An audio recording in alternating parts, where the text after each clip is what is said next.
from work. Bali, sinushoot ko to ngayong Saturday, May 30. Yes, tas kinabukasan. May 31 ngayon. Sinushoot ko siya ngayon, May 31. So, gusto ko makita nyo yung araw-araw naming buhay. So, hindi na ako nakapag-video ng morning kasi alam niyo naman ang mga nanay, palaging busy. Ngayon, may mga nagtatanong at nakakatuwa dahil nagtatanong sila sa TikTok kung ilang taon daw ba na diagnose si Ethan ng autism spectrum disorder and kung ano yung mga signs and symptoms na napansin namin kung bakit dinala namin siya sa developmental pedia. Pero alam nyo guys, with or without autism or kung anumang diagnosis sa bata, feeling ko dapat na talaga ipa-DepEd ang kids kasi delay ang speech or delay yung kanilang brain. Depende kasi yun sa sasabihin ng doktor. Minsan naman advanced sila. So sobrang advanced, may tawag na sa kanila, kinakategorize na sila sa spectrum. Pero depende pa din yan depende. So ganito na nga, si Ethan po ay na-diagnose noong 4 years old siya kasi napansin namin si Ethan ay never nag-crawl. Hindi niya na-hit yung crawling stage. Nag-walk siya agad nung siya ay 1.5. Parang nag-walk siya agad. Tapos, pagdating ng 2.5, dapat meron na yan sila parang mama, dada. Hindi siya nakakapag-talk. Pulang ingit. Tapos, pa siya, masyado siyang hyperactive. Sa super high, kasi siguro, hindi niya masabi kasi kung anong gusto niya diba? Ramdam ng pain. One time, nung si Ethan ay 3 years old, yung finger niya, sinut niya sa electric fan. Buti yung electric fan namin nung time na yon, plastic yung pinaka-LC. So, hindi naputol yung daliri niya. Diyos ko, kung naputol yun, wala na. Ethan -1 na siya. Pero yun na nga, hindi siya nakakaramdam ng pain, hindi niya alam yung masakit, hindi niya alam yung malamig, hindi niya alam yung mainit. Tapos may times din na parang napaso siya ng mainit na tubig, hindi siya umiyak. Talagang ang dami naming nakitang symptoms sa kanya. Tapos kami as a parent, syempre at first in denial kami. Nalulungkot kami kasi syempre sa dami ng bata sa mundo, si Ethan pa yung nagkaroon yan. Pero may purpose yan. Lagi nga namin pinag-uusapan ni Daddy na may purpose kung bakit siya napunta sa amin. At saka, nung na-diagnose na siya, nung 4 siya, hindi pa rin siya agad nakapag-speak noon kahit nag-OT kami agad. OT is occupational therapy. Tapos nag-ST kami, speech therapy. So, kailangan ng mga batang nasa spectrum yan Then, After nun, nakapagsalita si Ethan nung 5 years old siya.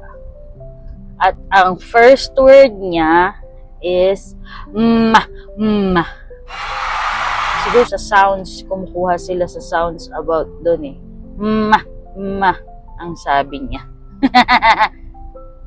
Then, after nun, nagtuloy-tuloy kami ng therapy. Kasi, therapy lang po ang talaga sa mga batang nasa spectrum, ang makakatulong. Therapy. Kasi the more na kinukulong natin sila, ina-isolate sila, the more na hindi naman lumalala. Kumbaga parang ang best words doon is hindi nagpo-progress. Kasi dapat talaga once na malaman mo na may something sa kanya or nararamdaman mo na there's something about your son or your daughter, wala pong masama na magpa-check sa developmentalpedia. Okay po. Yan po ang pinaka nagsisi kami kasi naging in denial din kami noon. Ang tagal din eh, kumbaga, syempre, lumalabas ang symptoms niya, 1.5, 4 years old na namin siya napa-developmentalpedia. Isa pa dun, ang mahal ng DepEd. Nung time na yun, nasa 5,000 ang developmentalpedia eh. Ngayon, si Ethan, ang DepEd niya ngayon is 8,800 pesos na. Skuday. Pero, worth it naman yan. Kasi, at least, alam mo na kung ano yung kailangan ng anak mo, diba? Hindi ka na mag-iisip na, hindi, ganyan lang siya kasi happy siya. No. Sa'yo, okay yon as a parent. Kasi hindi naman ikaw yung diagnosed eh. Paano yung anak mo? Paano yung nagiging buhay niya? Diba? Kailangan lagi ang priority eh, is yung mga anak natin.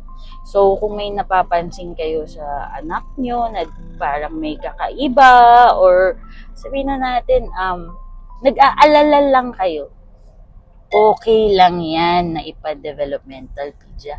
Lalo na ngayon, napakahirap na maghanap ng doktor sa DepEd kasi lahat po ngayon, taon bago ka makakuha ng schedule. Si Ethan, ang tagal bago niya makakuha ng schedule.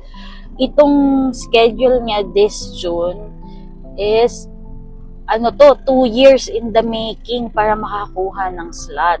Napakahirap. Kaya, if you feel something different, it's okay. Ipa-check natin sa developmentalpedia. Wala pong mawawala. So, kung hindi mo, dadating kasi yung time na magiging in denial ka eh. Pero ang the best po talaga is to accept. Yun po ang pinaka first eh. Ang first talaga na para magkaroon ng progress ang isang batang nasa autism is sa parents to accept. I-accept natin kung ano man ang magiging diagnosis ng doktor.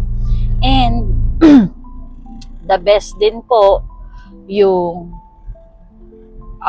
family support, syempre. Iba pa din yung may suporta ng pamilya. Kasi pag wala ka nun, syempre, made-depress ka. Diba? Pero, hindi naman ibibigay sa atin ang kids na yan kung hindi mo kaya. Yes. Ano pa ba? Yun lang muna ang i-answer natin ngayon. Kasi yun pa lang naman ang question. So, magwe-wait pa tayo for kung sino ang mag-a-ask. Kasi, ganun ang vlog. Dahan-dahan lang, hindi lahat ilalabas. Ang OA kasi nung iba, lahat buong buhay nila, nilabas na nila sa vlog.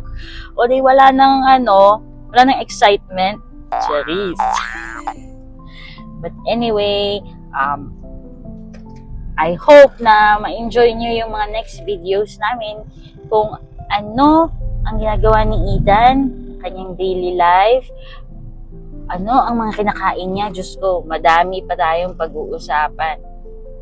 And thank you for staying sa aming vlog. And I hope na sumikat kami.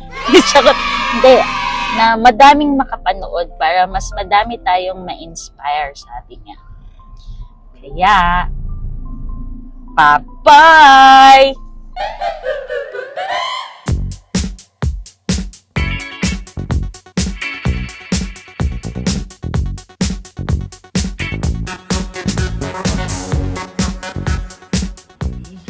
Jesus is born, Mary and Joseph had been on a long journey when they arrived at Bethlehem.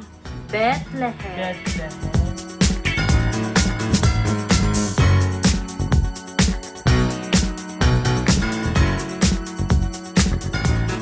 Mama, gusto mo mag-food sa mall?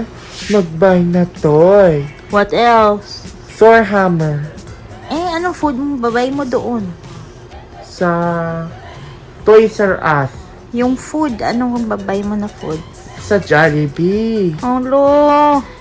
What's your favorite food sa Jollibee? Mama, sa burger ako. Okay, can you tell me what is your favorite food po? Jollibee! Anong food sa Jollibee? My chicken. Chicken. What else? Burger. And fries and spaghetti po. Oh, what's your favorite color? Red. What's your favorite toy? Marvel. Marvel. What's your favorite Ulam. ulam? Adobo. Adobo. What's your favorite Toy. ulit-ulit? Sino lang mo, mama or dada? Mama! Say bye-bye to Bye-bye!